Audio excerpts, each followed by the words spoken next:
السلام علیکم ورحمۃ اللہ وبرکاتہ اعوذ باللہ من الشیطان الرجیم بسم اللہ الرحمن الرحیم رب اشرح لی صدری ویسر لی امری واحلل عقدۃ من لسانی یفقہوا قولی ربنا زدنا علما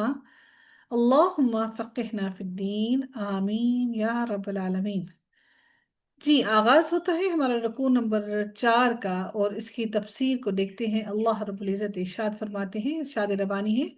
وَإِذْ غَدَوْتَ مِنْ أَهْلِكَ تُبَوِّئُ الْمُؤْمِنِينَ مَقَاعِدَ لِلْقِتَالِ۔ اللہ تعالیٰ فرماتے ہیں اے محمد وہ وقت یاد کرو جب آپ مدینہ سے اپنے اہل کے پاس سے نکلے تھے، مسلمانوں کو قتال کی مناسب مراکز پر کھڑا کرتے ہوئے، اور اللہ ان کے اقوال کو بڑا سننے والا، اور ان کے احوال کو، ان کی باتوں کو بڑا جاننے والا ہے۔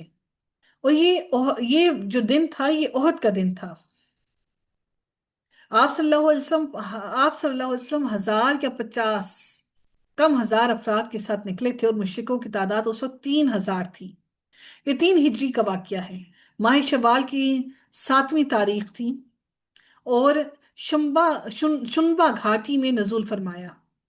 اور احد پہاڑ کی جانب اپنی اور لشکر کی پشت کی، یعنی کہ ان کی پشت جو تھی احد پہاڑ کی جانب تھی، پہاڑ کی طرف ان کی کمر تھی، ٹھیک ہے۔ اور آپ صلی اللہ علیہ وآلہ وسلم نے لشکر کی صفوں کو درست فرمایا، اور تیر اندازوں کا ایک دستہ جس پر عبداللہ بن جبیر کا سالار نامزد فرمایا، عبداللہ بن جبیر کو سالار نامزد فرمایا کہ وہ ان کا سپہ سالار تھا، پہاڑ کی ایک گھاٹی پر ان کو متعین فرمایا، اور فرمایا کہ تیر اندازی کے ذریعے دشمن کو منتشر کر کے تم ہمارا دفاع کرتے رہنا، یعنی کہ تم ہمارا دفاع ہمارا دفاع کرتے رہنا، ہمارا بچاؤ کرتے رہنا، تاکہ دشمن ہماری پشت کی جانب سے نہ آ سکے، یعنی کہ ہماری پچھلی جانب سے نہ آ سکے، اور اپنی جگہ ہرگز نہ چھوڑنا، خواہ ہم مغلوب ہوں یا ہم غالب ہوں، چاہے ہم شکست کھا جائیں یا ہم فتح حاصل کر لیں، تب بھی تم نے اپنی جگہ نہیں چھوڑنی۔ تو اللہ تعالیٰ پھر فرماتے ہیں اِذْ ہمت طائفتان منکم ان تفشلا، اللہ تعالیٰ فرماتے ہیں جب تم میں سے 2 جماعتیں، تفشلا، یہ جو اس کا لفظ استعمال کیا گیا ہے، اس در حقیقت یہ جو لفظ استعمال کیا گیا ہے یہاں پر کیا ہے کہ یہ بدل آیا ہے، کس وجہ سے کہ بتایا گیا ہے کہ یہاں پر کیا بات بتائی گئی ہے کہ یہاں پر پیچھے جو یہ والا جو از ہے نا، اس والے از کا بدل ہے، یہ والا اس کا بدل ہے، یعنی کہ اس کی بات جاری ہو رہی ہے، ٹھیک ہے۔ کیا ہوا کہ بنو سلمہ اور بنو حارثہ جو کہ لشکر کے 2 بازو تھے، بنو سلمہ اور بنو حارثہ جو کہ لشکر کے 2 بازو تھے، یہ خیال کر بیٹھی تھی کہ ہمت ہار دیں، یعنی قتال سے بزدلی دکھائیں اور واپس چلے جائیں، بنو سلمہ اور بنو حارثہ۔ تو اللہ تعالیٰ فرماتے ہیں اذ ہمت طائفتان، تسنیہ کا صیغہ ہے، 2 جو لشکر تھے وہ، منکم ان تفشلا، جب وہ بزدلی دکھا رہے تھے اور وہ یہ چاہ رہے تھے کہ وہ واپس چلے جائیں، جبکہ عبداللہ بن ابی جو منافق تھا وہ والا، اس کی بات ہو رہی ہے۔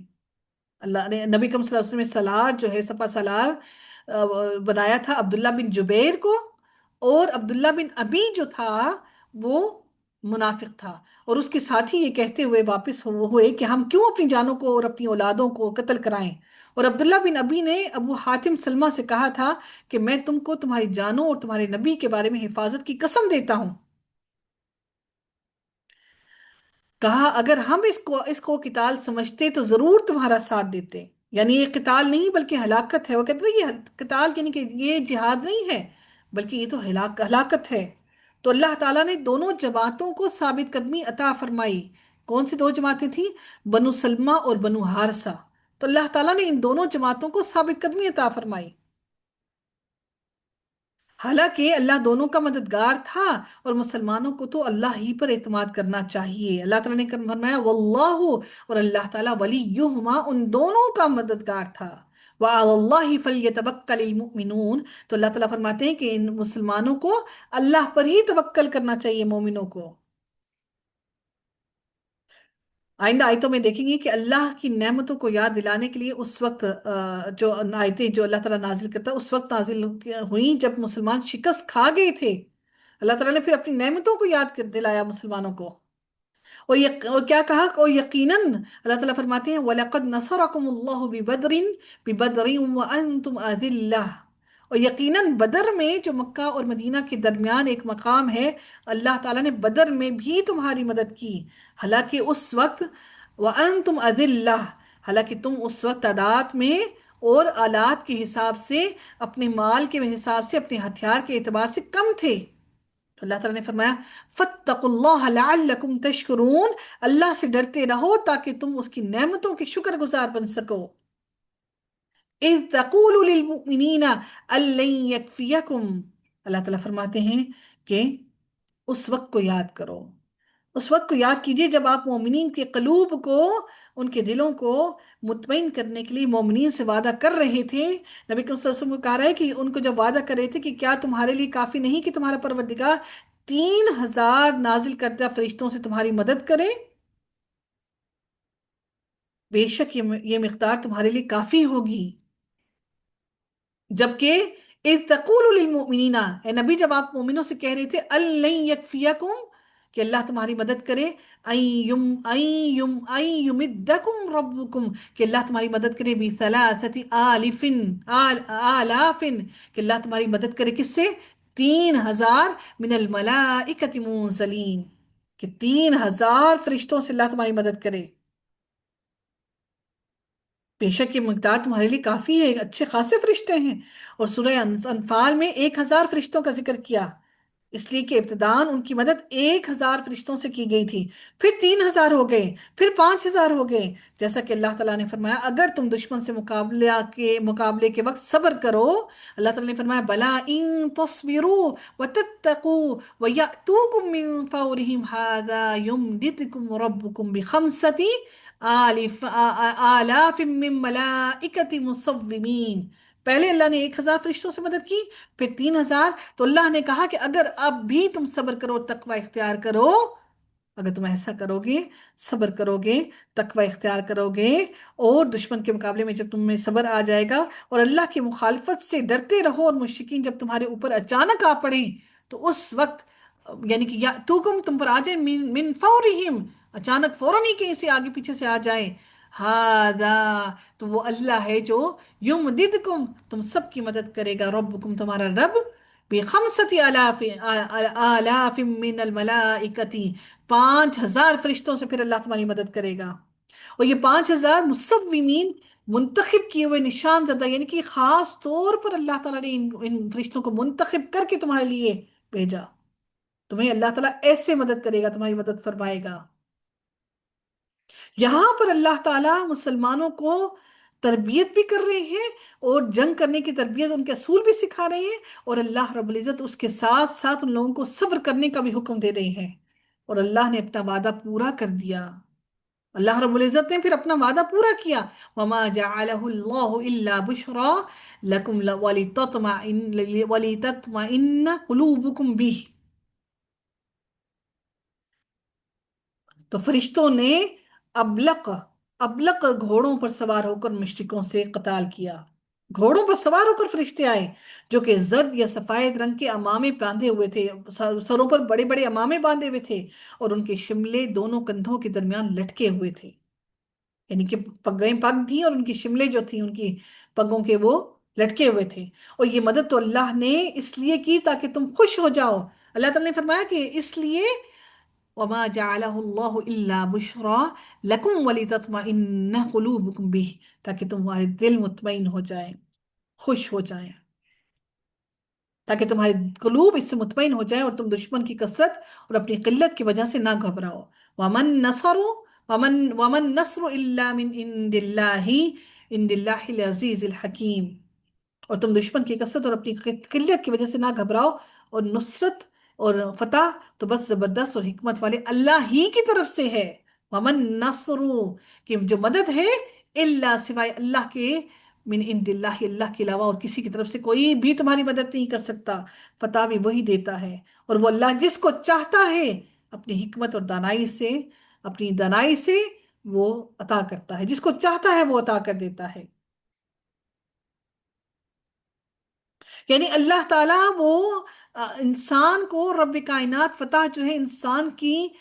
کثرت اور تعداد سے نہیں دیتا، بلکہ وہ جس کو چاہتا ہے اللہ تعالیٰ عزت بھی دیتا ہے، اور جس کو چاہتا ہے اللہ تعالیٰ اس کو، اس انسان کو فتح بھی دیتا ہے۔ اور یہ نصرت اس لیے تھی تاکہ کفر کرنے والوں میں سے ایک گروہ کو قتل اور قید کے ذریعے ہلاک کر دے۔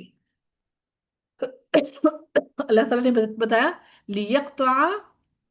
طرفا من الذين كفروا او يكبتهم فينقلبوا خائبين. یہ اس لیے تھی، یہ نصرت اور یہ اس لیے تھی، حکمت اس لیے تھی کہ یہ اللہ تعالیٰ نے اس لیے دی، اللہ تعالیٰ نے، تاکہ ایک گروہ کو قتل اور ایک اور قید کے ذریعے سے ہلاک کرتے، یا ان کو شکست کے ذریعے سے ان کو ذلیل کرتے، اور وہ ناکام ہو کر واپس جائے، اور وہ اپنے مطلوب کو نہ پا سکے جو ان کی وہ چاہتے تھے پانا. اور جب احد کے دن آپ صلی اللہ علیہ وسلم کی ربائی، اور جب آپ صلی اللہ علیہ وسلم کے نبی کریم صلی اللہ علیہ وسلم کے جو دانت تھے وہ شہید ہوئے، جو دان تھے، ربائی دان جو تھے ان کے جو مبارک شہید ہو گئے، اور آپ کا چہرہ انور جو ہے وہ زخمی ہو گیا، تو آپ صلی اللہ علیہ وسلم نے فرمایا وہ قوم کس طرح فلاحیاب ہوگی کہ جس نے اپنے نبی کے چہرے کو خون آلود کر دیا. آپ کو اس معاملے میں کوئی دخل نہیں، بلکہ معاملہ اللہ کے ہاتھ میں ہے. اللہ تعالیٰ نے پھر نبی کریم صلی اللہ علیہ وسلم کو حکم دیا لیس لک من الامر شیء، کہ آپ کو اس معاملے میں کوئی دخل نہیں، آپ کو اس معاملے میں کوئی بھی اختیار حاصل نہیں. خواہ ان کو اللہ تعالیٰ چاہے تو ان کو اسلام کی توفیق دے، او یتوب علیہم او یعذبہم فانہم ظالمون، اللہ چاہے تو ان کو ایمان کی توفیق دے کر ان کی توبہ کو قبول کرے، یا پھر اللہ تعالیٰ چاہے تو ان کو عذاب دے کر ان کو تباہ و برباد کر دے. او یہاں پر معنی الہ کی طرف آ رہی ہیں. الہ، طرف، کس کی طرف لے جائے؟ عذاب کی طرف لے جائے، اس لیے کہ وہ کفر کی وجہ سے ظالم ہے. اور جو کچھ آسمانوں اور زمین میں ہے اللہ تعالیٰ، وہ اللہ کی ملکیت ہے. جو کچھ بھی زمین اور آسمان میں ہے وہ سب اللہ کی ملکیت ہے. وَلِلَّهِ مَا فِي السَّمَاوَاتِ وَمَا فِي الْأَرْضِ، جو کچھ آسمانوں میں ہے سب کچھ اللہ کا ہے. يَغْفِرُ لِمَن يَشَاءُ وَيُعَذِّبُ مَن يَشَاءُ، وہ جس کو چاہتا ہے بخش دیتا ہے، جس کو چاہتا ہے عذاب عطا کرتا ہے. اور اللہ تعالیٰ اپنے دوستوں کو بڑا معاف کرنے والا اور اپنی اطاعت گزاروں پر رحم کرنے والا ہے. واللہ غفور الرحیم، اللہ تعالیٰ اپنے دوستوں پر رحم کرنے والا ہے. اچھا، اگر تھوڑا سا وہ دیکھیں غزوہ احد کے بارے میں، تو کیا ہوا کہ مفسرین کے نزدیک اس سے جنگ احد کا واقعہ مراد ہے. کہ واقعے کی تفصیل کیا ہے کہ 3 ہجری کے شروع میں کفار مکہ تقریباً 3000 مسلح پورے اسلحے سے لیس لشکر کو لے کر مدینہ پر حملہ آور ہوئے. تعداد کی کثرت کی وجہ سے ان کے پاس ساز و سامان بھی مسلمانوں کی نسبت بہت زیادہ تھا، اور اس کے علاوہ جنگ بدر کی ذلت آمیز شکست کا انتقام لینے کے لیے آئے تھے، اس لیے ان کی جذبات بہت اوپر تھے. خود نبی کریم صلی اللہ علیہ وسلم اور تجربہ کار صحابہ کی رائے یہ تھی کہ مدینہ ہی میں رہ کر اپنے دفاع کیا جائے، جبکہ عبداللہ بن ابی جو منافق تھا اس کی رائے بھی یہی تھی. مگر چند نوجوانوں نے جو شہادت کے شوق سے بہت بےتاب تھے اور جنہیں بدر کی جنگ میں شریک ہونے کا موقع نہیں ملا تھا، باہر نکل کر لڑنے پر انہوں نے اصرار کیا. آخر کار آپ صلی اللہ علیہ وسلم نے ان کے اصرار کی وجہ سے باہر نکل کر دفاع کرنے ہی کا فیصلہ فرما لیا،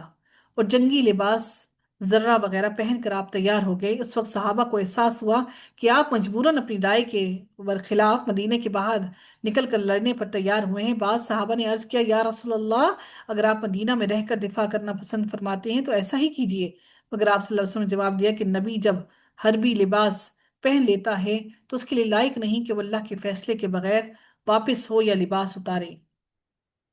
اب 1000 مجاہدین آپ صلی اللہ علیہ وسلم کے ساتھ نکلے، مگر مقام شوط پر پہنچ کر عبداللہ بن نبی اپنے 300 ساتھیوں کو لے کر عین اس وقت جب کہ دونوں لشکر آمنے سامنے تھے یہ کہہ کر الگ ہو گیا کہ جب ہماری بات ہی نہیں مانی گئی، کہ ہم نے جب کہا تھا مدینہ کے اندر رہ کر دفاع کیا جائے، تو خام خواہ ہم اپنی جان کیوں گنوائیں. عبداللہ منافق کی بروقت اس حرکت سے اضطراب کا ماحول پھیل گیا، جو کہ ایک فطری بات تھی کہ ایک پہلے ہی مسلمان کم، اس میں سے 300 لوگ پہلے ہی پھر نکل گئے. حتیٰ کہ بنو سلمہ اور بنو حارثہ کے لوگ ایسے دل شکستہ ہو گئے کہ انہوں نے بھی واپس جانے کا ارادہ کر لیا تھا. پھر اکابر صحابہ کی کوششوں سے یہ اضطراب دور ہو گیا. انہوں نے کوششیں کی، ان کے دلوں کو سمجھایا، ان کو بتایا. ان باقی لوگوں میں جو 700 افراد کے ساتھ نبی کریم صلی اللہ علیہ وسلم کے ساتھ آگے بڑھے اور احد کی پہاڑی کے دامن میں مدینہ منورہ میں سے تقریباً 4 میل کے فاصلے پر اپنی فوج کو اس طرح صف آرا کیا، اس طرح کھڑا کیا کہ احد پہاڑ پشت پر تھا، ان کی بیک پر تھا، اور قریش کا لشکر سامنے پہلو میں میں صرف ایک درہ تھا جس سے اچانک حملہ کا خطرہ ہو سکتا تھا۔ وہاں پر ایک صرف درہ تھا جہاں سے انہیں خطرہ ہو سکتا تھا کہ یہاں سے وہ آئیں گے۔ وہاں آپ نے عبداللہ بن جبیر کی زیر قیادت 50 تیر انداز بٹھا دیے اور ان کو تاکید کر دی کہ ہمارا خواہ کچھ بھی انجام ہو جائے، ہم ہارے یا جیتیں، تم اپنی جگہ مت چھوڑنا۔ اس کے بعد جنگ شروع ہو گئی۔ قریش بڑا اہتمام کر کے میدان جنگ میں اترے۔ ان کے 3,000 کی فوج تھی، جن میں 700 لوگ جو زرہ پہنے ہوئے تھے، 700 لوگوں نے پوشاکیں پہنی ہوئی تھی زرے کی، وہ جو آرمرز ہوتے ہیں۔ 200 گھوڑ سوار تھے، باقی شتر سوار تھے، قبیلوں کے بڑے بڑے سردار تھے۔ ہمت بڑھانے اور جوش دلانے کے لیے عورتیں بھی ان کے ساتھ تھی، جو وہ ان کو گانے بجانے کر کر کے باجے بھی ساتھ لے کے آئیں، جوش دلانے کے لیے ترانے بھی گاتی رہیں، تالیاں بھی بجاتی رہیں، اور وہ عورتیں ان کے ساتھ ان کی حوصلہ افزائی کے لیے آئیں، اور مقتولین بدر کے انتقام پر عزیزوں اور قریبوں کو ابھارتی رہیں کہ انہوں نے ہی قتل کیا تھا، آج اپنا بدلہ لے لو، آج پورا ان کو تمام کر دو۔ اسلامی فوج اس کے مقابلے میں کل صرف 1,000 سے بھی کم تھی، کیونکہ اس میں سے 300 چلے گئے تھے، اور سامان بھی بہت کم تھا، اور ان کے پاس سواری میں بھی صرف ایک گھوڑا تھا۔ شروع میں کیا ہوا کہ مسلمانوں کا پلہ بھاری ہوا، یہاں تک کہ ان کی جو فوج ان کے مقابلے میں تھی وہ تتر بتر ہو گئی، پھیل گئی، تتر بتر ہو گئی۔ لیکن اس ابتدائی کامیابی کو کامل فتح تک پہنچانے کے بجائے مسلمان مال غنیمت حاصل کرنے کی فکر میں لگ گئے۔ ادھر جن تیر اندازوں کو آپ نے عقب کی حفاظت کے لیے اپنے پیچھے کھڑا کیا تھا کہ ہماری حفاظت کرنا بٹھایا تھا، انہوں نے جو دیکھا کہ دشمن کا پیر اکھڑ گئے ہیں اور وہ بھاگ نکلے ہیں اور غنیمت لٹ رہی ہے، تو وہ بھی اپنی جگہ چھوڑ کر مال غنیمت کی طرف لپکے۔ حضرت عبداللہ بن جبیر نے ان کو نبی کریم صلی اللہ علیہ وسلم کا تاکیدی حکم یاد دلایا کہ بہت روکا، مگر چند آدمیوں کے سوا کوئی بھی نہ رکا۔ اس موقع سے خالد بن ولید نے، جو اس وقت لشکر کفار کے ان کے سپہ سالار، ان کو کمان کر رہے تھے، کمانڈنگ وہ تھے، اس وقت کا فائدہ اٹھا لیا، اور پہاڑ کا چکر کاٹ کر پہلو کے درہ سے، جہاں سے ان کو خطرہ تھا کہ حملہ ہوگا، وہاں سے انہوں نے حملہ کر دیا۔ عبداللہ بن جبیر اور ان کے ساتھیوں نے اس حملے کو روکنے کی کوشش کی، مگر وہ فائدہ نہ اٹھا سکے، اور نہ ہی وہ سمجھ سکے اس بات کو، اور یہ سیلاب جو ان کا تھا کافروں کا، یکدم اچانک ہی مسلمانوں پر ٹوٹ پڑا اور دوسری طرف بھاگا۔ پھر کیا وہ اور مسلمان ان کے پاؤں کھڑ گئے، اور دشمن جو ہے وہ واپس سارے کے سارے واپس پلٹ آئے۔ اس طرح جو لڑائی مسلمانوں کے ہاتھ میں تھی، یکدم ہی پلٹ کر کافروں کے ہاتھ میں چلی گئی، اور مسلمان ایک عجیب سی کشمکش کا سامنا کرنے لگے، اور وہ مسلمان میدان جنگ سے بھاگ نکلے، سوائے چند بہادر صحابہ کے جو ابھی تک میدان جنگ کے اندر ڈٹے ہوئے تھے۔ یاد رکھیے، ابھی نبی کریم صلی اللہ علیہ وآلہ وسلم وہاں پر موجود تھے، اور باقی مسلمان بھاگ نکلے اپنی اپنی جانیں بچانے کے لیے۔ اتنے میں کہیں سے یہ افواہ بھی اڑ گئی کہ نبی کریم صلی اللہ علیہ وسلم شہید ہو گئے۔ اس خبر نے صحابہ کے رہے سہے حواس بھی گم کر دیے، ختم ہو گئے، حواس باختہ ہو گئے مسلمان، کہ اب تو ان کی ہمت ہی ٹوٹ گئی۔ اس وقت آپ صلی اللہ علیہ وآلہ وسلم کے گرد صرف اور صرف 10 صحابہ، انہوں نے نبی کریم صلی اللہ علیہ وسلم کو گھیراؤ کر لیا، اور ان کے آگے سیسا پلائی کی طرح کھڑے ہو گئے۔ صرف 10 صحابہ بچ گئے، اور وہاں 3,000 مشرکین کھڑے تھے۔ سوچئے اس بات کو، وہ وقت سوچئے، اور آپ صلی اللہ علیہ وسلم خود زخمی ہو چکے تھے، شکست کی تکمیل میں کوئی کسر باقی نہ رہی، لیکن عین وقت پر صحابہ رضی اللہ تعالیٰ عنہم کو، سارے صحابہ کو جب یہ معلوم ہوا کہ نبی کریم صلی اللہ علیہ وسلم زندہ اور زندہ سلامت ہے، تو وہ ہر طرف سے سمٹ کر آپ صلی اللہ علیہ وسلم کے گرد جمع ہو گئے،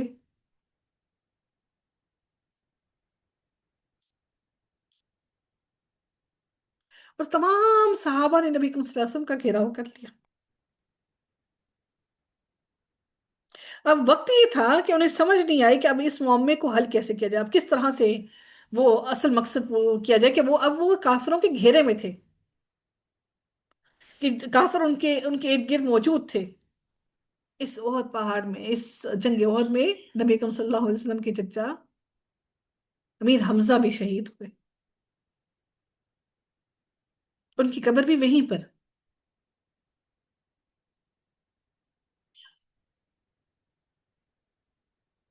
اب ہوا کیا، مسلمان اس قدر عجیب و غریب حالت میں تھے کہ ان کا دوبارہ جمع ہو کر جنگ کرنا مشکل تھا۔ اگر کفار اس فتح کو کمال تک پہنچانے پر اصرار کرتے تو بظاہر ان کی کامیابی کوئی دور نہیں تھی، وہ بڑے آرام سے کامیاب ہو جاتے، مگر نہ معلوم وہ کس طرح آپ میدان چھوڑ کر خود بخود بھاگنے لگے، وہ واپس چلے گئے۔ کیسے؟ اللہ تعالیٰ نے مدد فرمائی۔ اس آیت میں جو اللہ تعالیٰ نے ارشاد فرمایا یہاں پر، اذ ہمت اذ ہمت طائفتان منکم ان تفشلا، اس آیت میں اشارہ بنو سلمہ اور بنو حارثہ کی طرف ہے۔ ان دونوں قبیلوں کا تعلق اوس اور خزرج سے تھا۔ مسلمانوں نے جب دیکھا کہ ایک طرف 3,000 ہیں اور ہمارے ساتھ صرف اور صرف 700 ہیں، اور اسلحہ کے اعتبار سے بھی مسلمان کم ہیں، اہل مکہ کے مقابلے میں نہتے ہیں جیسے تھے، بالکل وہ خالی ہاتھ ہیں، تو مسلمانوں کے دل ٹوٹنے لگے۔ تو اس وقت اللہ کے رسول نے بذریعہ وحی یہ کلمات اللہ تعالیٰ نے جو ارشاد فرمائے، کیا کہ مومنوں کو اللہ ہی پر بھروسہ کرنا چاہیے، وَعَلَى اللَّهِ فَلْيَتَوَكَّلِ الْمُؤْمِنُونَ۔ آخر اس سے پہلے جنگ بدر میں بھی اللہ نے تمہاری مدد کر چکا ہے، اللہ تمہاری، حالانکہ اس وقت تم بہت کمزور تھے، لہٰذا تمہیں چاہیے کہ اللہ کی ناشکری سے بچو، اور امید ہے کہ اب تم شکر گزار بنو گے۔ وَلَقَدْ نَصَرَكُمُ اللَّهُ بِبَدْرٍ وَأَنْتُمْ أَذِلَّةٌ، مسلمان بدر کی جانب محض قریش کے قافلے پر جو غیر مسلح بغیر اسلحے کے تھے چھاپا مارنے نکلا تھا، اس لیے کہ قریش مکہ نے یہ طے کیا تھا کہ اس قافلے کی تجارت سے جو آمدنی ہوگی وہ مسلمانوں کے خلاف جنگ کی تیاری میں صرف کی جائے گی۔ اسی وجہ سے اہل مکہ نے اس قافلے کی تجارت میں زیادہ سے زیادہ سرمایہ لگانے کی کوشش کی تھی، اسی لیے مسلمانوں نے اس قافلے پر چھاپا مار کر پورا مال ضبط کرنے کی کوشش کی، اور یہ جنگی اصول کے عین مطابق ہے۔ اللہ تعالیٰ نے پھر مسلمانوں کی مدد کی۔ اگر ہم غزوہ بدر کو اگر ہم ان شارٹ دیکھیں اور اس کی اہمیت کو دیکھیں، تو غزوہ جو بدر ہے مدینہ منورہ سے جنوب مغرب میں تقریباً 20 میل کے فاصلے پر ایک کنویں کا نام ہے جو بدر ہے۔ دراصل یہ کنواں بدر نامی ایک شخص کی ملکیت تھا، اسی شخص کے نام سے اس کنویں کا نام بھی بدر ہو گیا۔ اس وقت اس کو اہمیت اس لیے حاصل تھی کہ یہاں پانی کی افراد تھی اور ساحل بحر امر سے بحر احمر سے ایک منزل پڑاؤ اور منڈی کا نام ہے۔